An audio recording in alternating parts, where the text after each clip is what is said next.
வீடு கட்டுறோம் அப்படின்னா வாஸ்து பார்த்து கட்டுறது எந்த அளவுக்கு முக்கியம்? அதே மாதிரி இந்த வாஸ்து அமைப்புனால நமக்கு என்ன மாதிரியான பலன்கள், இல்ல அதன் மூலியமா என்ன மாதிரியான சவால்களும் இருக்கும்? நெறைய சினிமாலாம் பார்ப்போம். இந்த வாஸ்து சரியில்ல, வீட்ட மாத்தும்பாங்க. ம். இந்த ஜன்னல்ல இருந்து இந்த ஜன்னல க்ளோஸ் பண்ணீங்க, கதவ வைன்னு நம்ம நெறைய காமெடி கூட வந்திருக்குங்க. வாஸ்து வந்து ஒரு பெரிய அளவுக்கு ஒரு பெரிய ஹியூஜ் சப்ஜெக்ட்லாம் கிடையாதுங்க. ஓகே.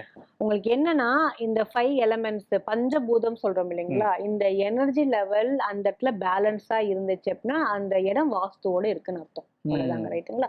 இது இந்த எனர்ஜி லெவல் நம்பளுக்கு சரியா இருக்கா, இல்லையான்னு வந்து தெரிஞ்சுக்கிறதுக்காக இந்த வாஸ்துங்கிற ஒரு சப்ஜெக்ட்ட கொண்டு வந்தாங்க. ம். ஏன்னா, அந்த காலத்துல வந்து பாத்தீங்கன்னா, பெரிய பெரிய இந்த மாரி இப்ப இருக்கக்கூடிய பில்டிங்ஸ்லாம் பெருசா கிடையாது. ம். மேக்ஸிமம் வந்துட்டு தூங்குறதுக்கு படுக்கைக்குன்னு போவாங்க. அதுவும் சில இடத்துல வெளியிலேயே தூங்கிடுவாங்க. ஓப்பன் ஸ்பேஸ்லயே தூங்கிடுவாங்க. ம். ஒரு நம்ம வந்து தோட்டத்து வீடு இப்பலாம் சொல்றோம். அந்த தோட்டத்து வீடு போனா, அப்பா இந்த இந்த மெயினா வந்து ஃப்ரீ ஏர் நம்ம அந்த சர்க்குலேஷன்ஸ் இருக்குங்க. நம்ம வெளில கொஞ்ச நேரம் உட்காரலாம். ஒரு நல்ல ஒரு காற்ற சுவாசிக்கலாம். பயங்கர பொல்யூட்டடா இருக்குன்னுலாம் சொல்றோம் இல்லைங்களா? இது என்னன்னு பார்த்தீங்கன்னா, எப்பயுமே வெற்ற வெளியில அப்படிங்கும்போது உங்களுக்கு ம். பஞ்சபூதத்தின் சக்திகள் சமநிலையில இருக்கும். ஒரு ம். ஓப்பன் ஸ்பேஸ்ல. ம்.